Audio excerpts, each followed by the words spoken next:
بەڵێ تردوەیەک لابوونەوەی ئەنجامی هەڵبژاردنەکان ئێستا هەمووان چاوەڕێی ئەوە دەکەن کە کابینەی دێمی حکوومەت یاریمی کوردستان زوو پێک بهێنرێت. ضرورەتی پێکێنانی کابینەی دێم و ڕێککەوتنی لایەنەکان بە تایبەتی لە بارودۆخی ئێستای هەرێمی کوردستان زیاتر قسە و گفتوگۆ لەم بارەوە دەکەم لەگەڵ میوانەکەم بەڕێز دکتۆر چواس حەسەن ئەکادمیست و مامۆستای زانکۆ کە لە ستودیۆ لەگەڵمە دکتۆر زۆر بەخێر بێی. بۆچی پێویستە کە حکوومەت زوو پێک بهێنرێتەوە پەلە بکرێت لە پێکێنانی کابینەی دێم؟ لەبەرەوەی کە سەرەتا هەڵبژاردن بۆ ئەوەیە کە هەموو دامەزراوە حکومڕانیەکان جارێکی دیکە شەرعیەت لە هاوڵاتی وەرگرنەوە و ئامانج لەو دامەزراوە دەستوریانە یاوە خود حکومڕانیانە بەڕێکردنی وەکو بڵێ بەڕێوەبردننی کۆمەلگایە و حکومڕانیکردنیەکە کە لە بەرژەوەندی هاوڵاتیدا بێت. هاوڵاتی دەنگی خۆی کردەدا لە هەڵبژاردندا بۆ ئەوەیە کە لە ڕێگەی ئەو دەنگەوە حکومڕانی بکرێت. ئیتر بۆیە دەبێت دامەزراوەکان لەسەر ئەو بنەمایە جارێکی دیکە لەسەر دەنگی هاوڵاتی پێک بهێنرێنەوە و دەستکەم بە کارەکانی خۆیان. زۆر باشە. سەبارەت بە پێکێنانی کابینەی دەیەمی حکوومەت لایەنەکان دەنگەکانی خۆیان وەرگرتوتەوە، بەڵام تا چەندە پێویستە بەپێی بەرکەوتەی هەڵبژاردن دابشکاری بۆ پۆستەکانی حکوومەت و پێکێنانی کابینە بکرێتمە چەندە پێوەرە لە پێکێنانی حکوومەتدا؟ ئامانج لە هەڵبژاردن ئەوەیە کە بزانین بەرنامەی چێ ئەولەویەتی هەیە لای کۆمەلگا لای خەڵک، بۆیە هەر لایەنێک کە زۆرترین دەنگ دێنێ مانای ئەوەیە کە بەرنمەکانی ئەو لایەنە پەسەندترا لە لای هاوڵاتی وە لە پێشتر لە لای هاوڵاتی وە لە لای کۆمەلگا وەکو لە بەرنمەکانی دیکە. بۆیە دەبێت ئەو ئەولەویەتە ئەو ئەفزەڵیەتە حسابی بۆ بکرێت لە پێکێنانی حکومڕانی و حکوومەتدا، لەبەرەوەی کە ئەو لایەنە لەسەر بنەمای ئەو بەرنمەی خۆی بەرپرسە لە بەرامبەر دەنگدران لە بەرامبەر کۆمەلگا، کەواتە دەبێت چانسیشی بدەیت بۆ ئەوەی کە ئەو بەرنمەی خۆی جێبەجێ بکات بە حەزمی ئەوەی کە دەنگی هێناوە، لایەنێک کورسێکی هێناوە، دوانی هێناوە، سیانی هێناوە، حوتی هێناوە، فەرقی زۆرە لەگەڵ لایەنێک کە 40 کورسی هێناوە، ینی بەرنمەکەی کە دەبێت ئەولەویەتی بدرێتێ. ئەگەر ئەو لایەنەی کە چەند کورسیەکی کەمتری هێناوە گرنگ باە بۆ ئەوەی کە بەرنمەکەی خۆی جێبەجێ بکە، هاوڵاتی دەنگی پێ باشە. و لایەنانە خۆیان بەرپرسیارەتی ئەم بارودۆخە هەڵدەگرن وەک کامانیان ئەو لایەنانەی کە دەنگی کەمیان هێناوە ئەوانەی کە ئایانوێ بەشداری نایانەوێ بەشداری بکەن، دەبێت هەموو لایەنەکان بەرپرسیارەتی ئەو دەنگانە هەڵبگرن، چکە لە کۆمەلگادا لە کۆتاییدا یعنی ئەوە بڕیاری کۆمەلگایە، پرەنسیپی دیموکراسی گەڕانەوەی بۆ دەنگی هاوڵاتی، بۆیە دەبێت ئەو دەنگە ڕێزی لێ بژیرێ. ئەگەر ڕێزی لێ نەژیرێت و ئەگەر ئەو دەنگە پشت گوێ بخرێت ئەو پرەنسیپی دیموکراسی جێبەجێکردنی دیموکراسی نییە. زۆر باشە. بەردەوام بەرپرسانی حکوومەت یاریمی کوردستان بە تایبەتی پارتی جەخت لەوە دەکەنەوە کە پێویستە یەک پەرلەمان، یەک حکوومەت و یەک هێزی پێشمەرگە هەبێت. ئەمە بۆ ئێستای هەرێمی کوردستان چ سەنگێکی هەیە؟ خۆی ئەو خاڵە ئەگەر وەختت هەبێت دوو وەکو بڵێ هەڵوێستی دەبێت. یەکێکیان مێژوویە، ئێمە یعنی لە مێژووی خۆماندا کە وەکو گەلی کورد لە دوای جەنگی جیهانی یەکەم دابەش بووین و بە تایبەتی لە ناو عێراقدا هیچ خەوارەیەکیشمان نەبووە کە ئەگەر تەرکیز بکەین، هەتا وەکو ساڵی هەفتا کە قەوارەیەک بە ناوی حکمی ذاتی هەیە دوای دەبێتە فیدرالی. ئێمە لە ماوەی ئەم 100 ساڵی ڕابردوو لە کۆمەڵگەیەکی پەرشبووی پردبووی هەتا وەکو ئاستی خێڵ کە ناوچەکان دابشکراوە بەسەرەوەی ئەو ناوچەیە خێڵی فلانە ئەو ناوچەیە خێڵی فلانە هاتوینەتە سەر ئاستی حکمی ذاتی، هاتوینە سەر ئاستی فیدرالی. ئێمە ئێستا لە قۆناغێکی مێژووی داین کە دەبێت ئەم قەوارەیەکی یەکگرتوو بێ بۆ هەتایە، یعنی قەوارەیەک بێت ئەو هەنگاوە گەورەیە بنێت کە یەکگرتنەکەی و یەکگرتووەکەی خۆی تەواو بکە. ئەمە لەسەر ئاستێکی تاریخی کە پەیوەندی بە کوردەوە هەیە و لەسەر ئاستی ئەکادمی و سیاسیش بێگومان هیچ حکومڕانیەک بەبێ بوونی یەک ناوەندی بڕیاردان، یەک ناوەندی شەرعیەت، یەک ناوەندی کۆکەرەوە ناتوانێت سەرکەوتوو بێت. یعنی بۆیە ئێمە دەڵێن یەک پەرلەمان، بۆیە لە یەک پەرلەمانەوە یەک حکومەت دروست بکەین، بۆیە لە یەک حکومەتەوە یەک هێزی وەکو بڵێ داکوکەر و بەرگری کاریشمان هەبێت. ئەگەر نا ئەگەر هەر خەلەلێک لە هەر یەکێک لەم خاڵانەدا بێت، ئەگەر یەک پەرلەمان نەبین ناتوانین یەک حکومەت بین، ئەگەر یەک حکومەت نەبین ناتوانین بەردەوام یەک هێز بین، ئەگەر یەک هێز نەبین دیسانەوە دەگەڕێنەوە بۆ پەرتەوازەبوون و بۆ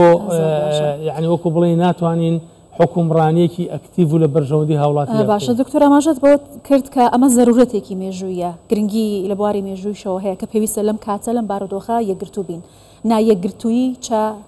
زەرێک لە هەرێمی کوردستان لەم کاتەدا دەدات مەترسیەکانی چییە؟ دووبارەکردنەوەی هەموو ئەو مێژۆ تاڵەیە کە بەسەر گەلی کووردا هاتووە لە ئەنفال و لە کیمیاباران و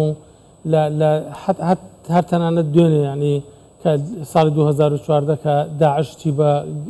بە ئەو بەشانەی گەلی کورد کرد کە کەوتە ژێر دەسەڵاتی دووبارەکردنەوەی هەموو ئەو مێژوە ڕەشەیە و یعنی جارێکی دیکە ژێر دەستەیی و کۆی لەبوون و جارێکی دیکە ماڵوێرانی و سوتماکردنی خاکی کوردستان زۆر باشە یەکگرتووی بە تایبەتی ڕێککەوتنی لایەنە سیاسەکان لەم کاتەدا بۆ پێکەنانی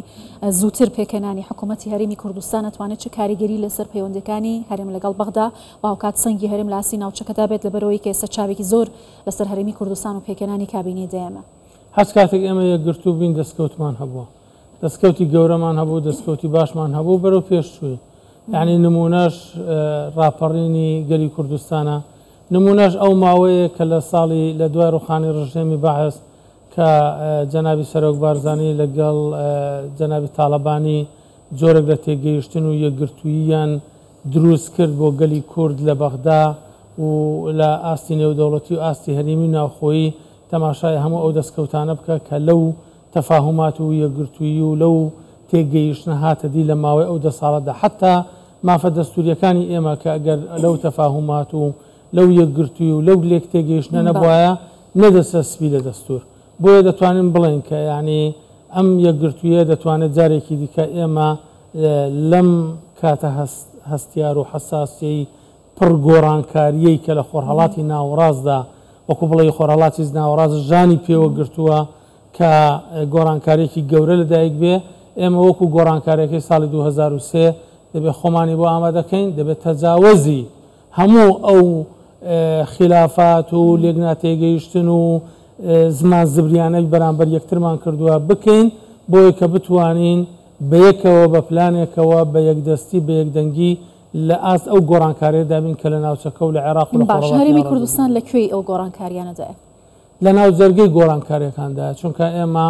هەرێمی کوردستان و گەلی کورد گەلێکی زیندوی ناوچەیەکی زیندوی هەم خۆرهەڵاتی ناوەڕاست و هەم جیهانە بۆیە هیچ گۆڕانکاریەک نیە لە جەنگی جیهانی یەکەم و لە جەنگی جیهانی دووەم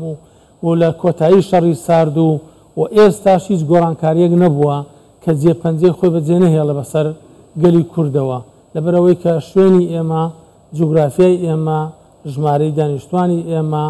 خاکی ئێمە و هێزی ئێمە دائیمەن لەناو ینی فاکتەرێکی کاریگەر بۆ لە گۆڕانکاریەکاندا بۆیە دەبێت ئێمە خۆمان ئامادەکەین ئەم فاکتەرە لە بەرژەوەندی خۆمان تەوزیفکەین نەک خەڵکی تر لایەنی دیکە دەوڵەتانی دیکە ئەو فاکتەری هێز و توانایی ئێمە بۆ خۆیان تەوزیفکەن وەکو لە جەنگی جیهانی یەکەم و دووەم کردیان دەبێت ئێمە وشیار بین ئاگادار بین هێزی خۆمان و شوێنی خۆمان بناسین و خۆمان ئامادەکەین بە پلانێک و بە یەکدەستی بەرەو ڕووی ئەو واقع بۆ ئەو گۆڕانکاریانە باشە کۆیان بابەتە گرنگانی کە جەنابەت ئاماژەت پێکرد هە لە پێکەنانی حکوومەت و زووپەلەکردن بۆ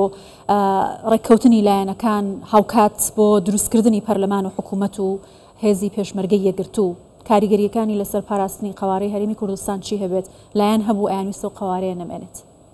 بێگومان ئەو مەشروع و ئەو پلانە لەبار دەچێت و لەبار دەبات چونکە وەکو بڵێ نهێشتنی هەرێمی کوردستان لە ڕێگەی پەرتکردنی ئەو کۆمەلگایە حکومڕانی شەرعیەکەیەتی کە لە ساڵی 1992ەوە بە دەنگی هاوڵاتی هەرێمی کوردستان و بە یەکگرتووی هێزەکانی هەرێمی کوردستان دروست بووە بۆیە ئەوە مەسئولیەتێکی تاریخیە لەسەر هەموو ئەو هێزانەی کە لە گۆڕەپانی سیاسی هەرێمی کوردستاندا سەنگیان هەیە دەبێت لە ئاست ئەو مەسئولیەتدا بن ئەگەر نامێژوو ڕەحممان پێ ناکە